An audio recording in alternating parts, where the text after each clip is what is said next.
Hello everybody, and welcome back to another video about Neverwinter.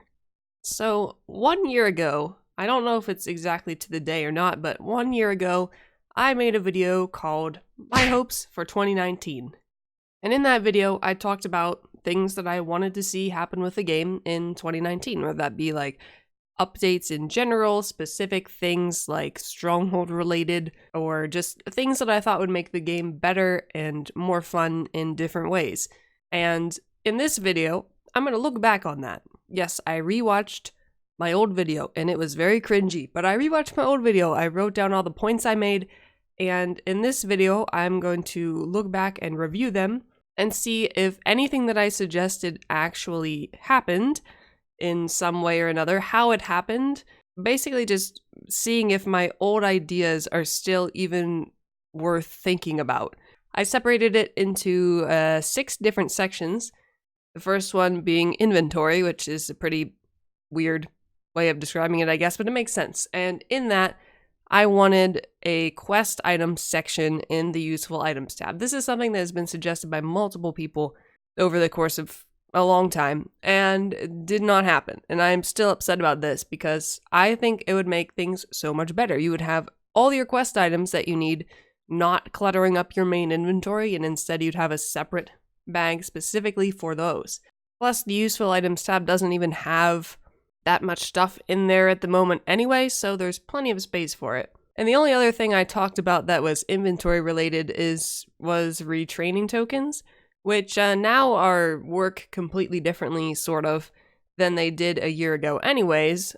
Before, it was only when you used a retraining token, it retrained everything, unless you had a specific, like, retrain feats or retrain powers button in your power screen or whatever. And what I had requested was for retraining tokens to be separated from full retrainings, because whenever there was a lot of changes to a class, you would get a full retraining token for free, and then you use that, and it would completely reset all your powers, all your feats, and ability scores all at once. And back then, it was a huge pain because there was like 124 power points that you had to manually assign, and it took forever. But retraining tokens work completely differently now. Anyways, whenever you hit retrain, you have the option to use Astral Diamonds or a retraining token, and it is per section. So, that's pretty nice. If I'm remembering right, it does do your powers and feats at the same time, but there's only 5 feats now, so it's really not a big deal. Now, the next section that I talked about was PvP, and that's kind of a controversial thing just because PvP is not something that I do often, and so people that actually PvP all the time or regularly are probably going to have a different opinion than me, I don't know. But what I suggested last year, keep in mind this was in mod 15, so this was before mod 16 ever happened, before we ever had large scale scaling. Now, I had no idea, I did not remember that I suggested this, but what I suggested was to add scaling to PvP. And now, looking back on that, seeing the disaster that scaling was in mod 16, it's just so terrible. I can't believe I even thought that would be a good idea to add scaling in PvP. But the reason that I suggested that was because the lower level people, or lower item level people, I guess, were joining PvP and just getting stomped on, and then they weren't having fun, so they just never did it again. They had no real reason to do it, they got stomped, so why should they do it again? And that mentality is still a thing, but scaling would not be a good way to fix that. Another thing that I touched on was to have an actual reason to do PvP, and that's still not really the case. There is a brand new PvP campaign, but I still don't really have a reason to do that, because there's nothing in it that I really want.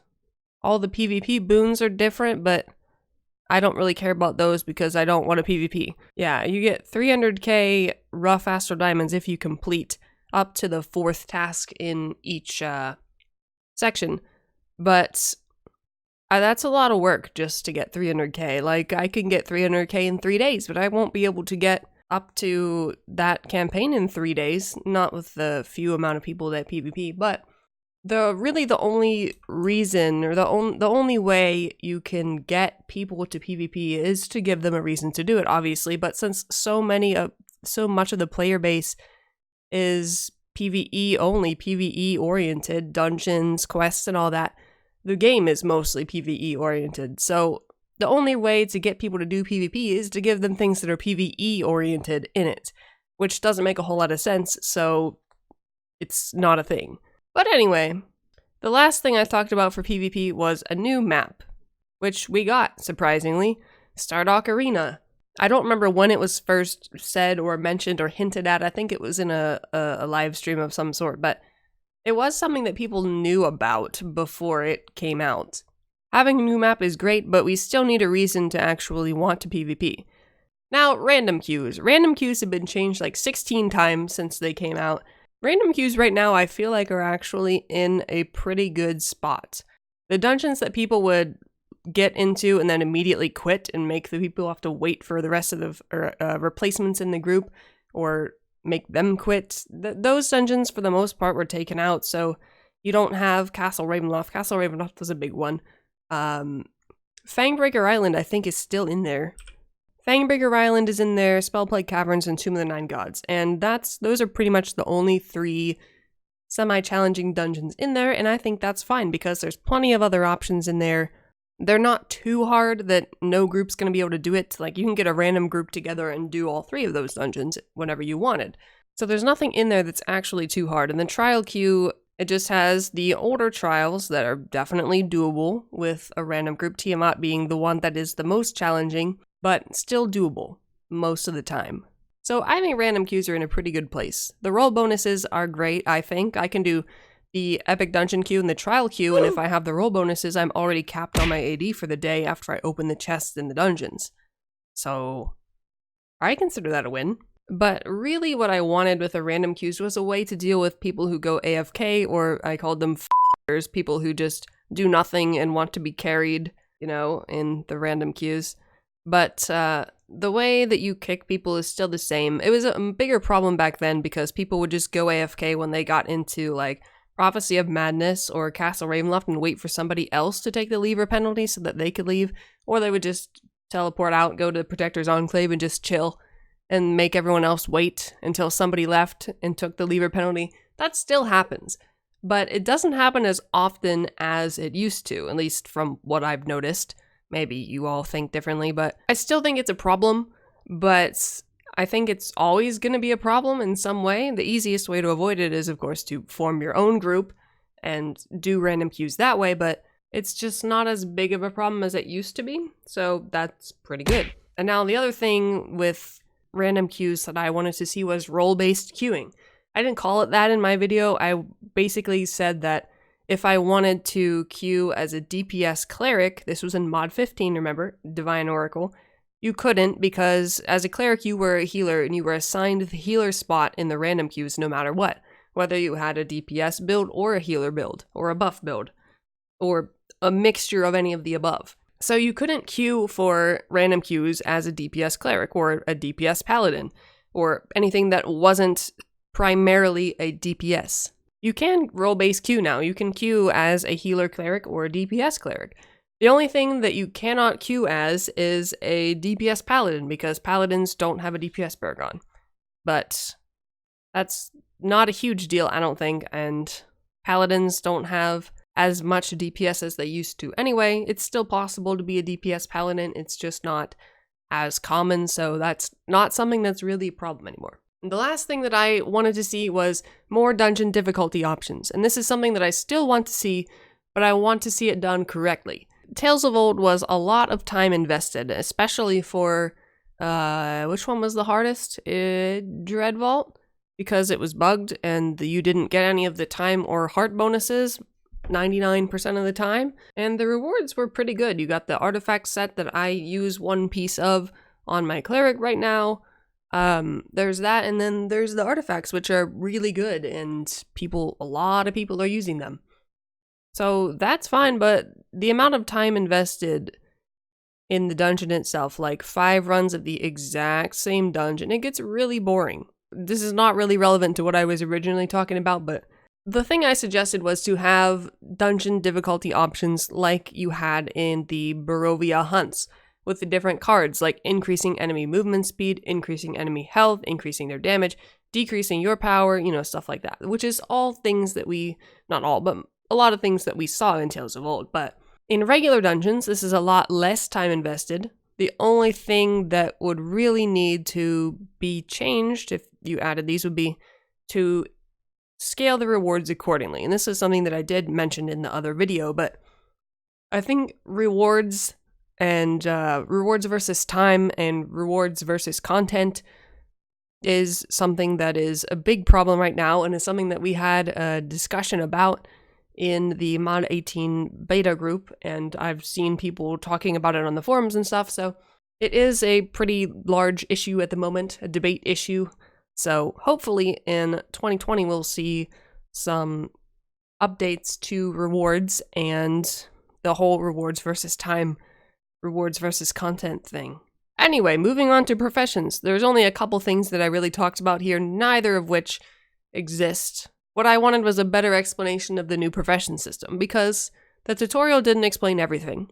I really don't think that it's something that's necessary anymore. I was able to figure it out pretty easily, and I even said that in my old video, but to newer players or people who are, specifically people who are used to the old profession system and were coming back to this new one, it was just like, all at once, all this new stuff that didn't really make much sense, and yeah. The other thing that I wanted was unique craftable transmutes and special dyes. Now, the dye system was changed, and there's like 50 million colors now, and that's great. And the transmute system was changed as well, so that you can reuse the same transmute.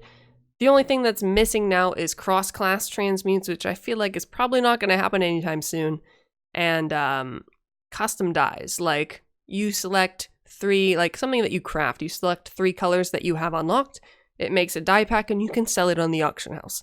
That was something that I wanted, and it doesn't exist either. Now, the last 2 sections are the biggest sections, and this video is already kind of long, so we're just going to go with it.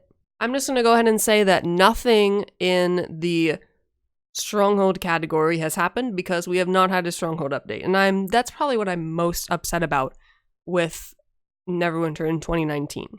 Other than the increasing decline? You know, increasing decline of players.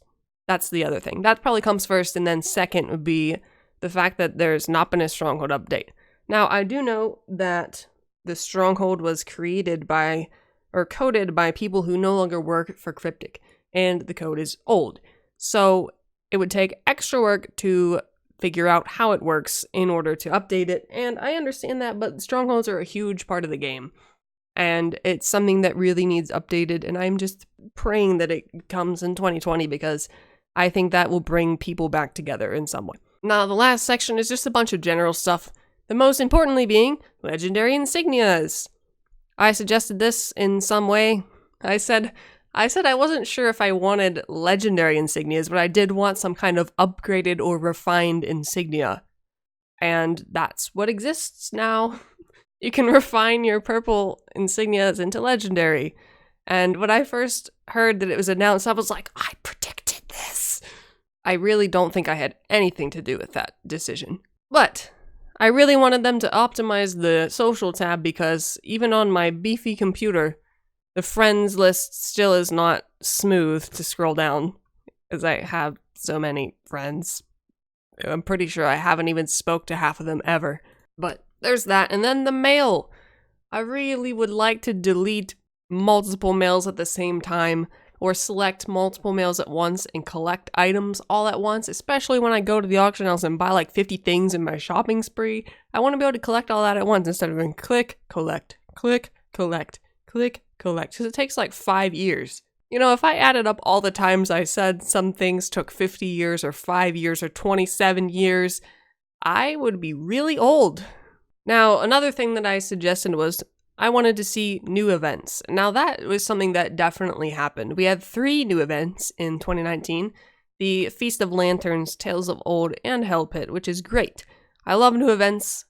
And as we saw, there's going to be an expansion or continuation or something of Hell Pit in 2020, because we have to get the other pieces to get the legendary mount. So there's going to be something. I really hope it's not the exact same as Hell Pit. Like, I want to see a variation. Not like Tales of Old where it's the exact same thing but a different environment. I feel like that's what it's going to be though. But I would like to see like seasonal events, like a seasonal themed event, like a winter, summer, winter, spring, summer, fall, but each event is different, but all 4 of them get rewards together to get you like a legendary mount or something. That'd be great. The next thing that I suggested, I didn't know I suggested, I forgot completely, but I wanted a replacement for the Demon Lord set, which is the Orcus set, but instead of that, it got nerfed. So, I mean, it's kind of being replaced because it's not going to be that great anymore, which is what was needed because it's been 11 mods where that was the best. And that is too long for a single piece of equipment to be best in slot. And yes, I know that's a controversial issue, but it's something that needed to happen.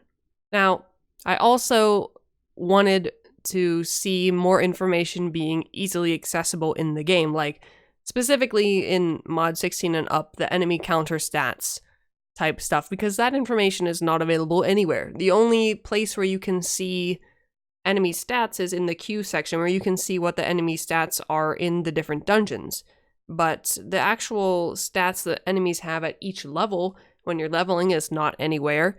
And the zones, it's not available anywhere there either, so you just don't know unless... The big thing that I suggested was you should not have to send your players to a third-party source to find information about core game mechanics. That was my thing. You should be able to find that in the game without trouble. Now, lastly, what I wanted was to go back to the old lockbox format, which I don't really care about anymore, personally.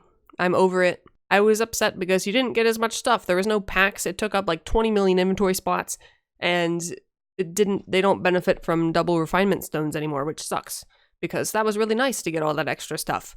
But, I mean, I'm over it. I don't pay attention to lockboxes very much anymore. All I do is open the bulk VIP video thing that I do, and that's it. That is it for this video. I hope it wasn't too long, and I hope that you enjoyed it in some way, shape, or form, or found it informative or something. Do not go back and watch my 2019 video because it is awful. I think one thing that I've done well at in 2019, or over the course of the year anyway, is improving the quality of my videos. So the ones at the beginning of the year are pretty bad, but I think both audioally and visually they are a lot better than they were at the beginning of the year, which is great to me. Thank you all for watching or listening or whatever, and I will see you in the next video, which will be what I want to see in 2020. So hope you get excited. Okay, bye.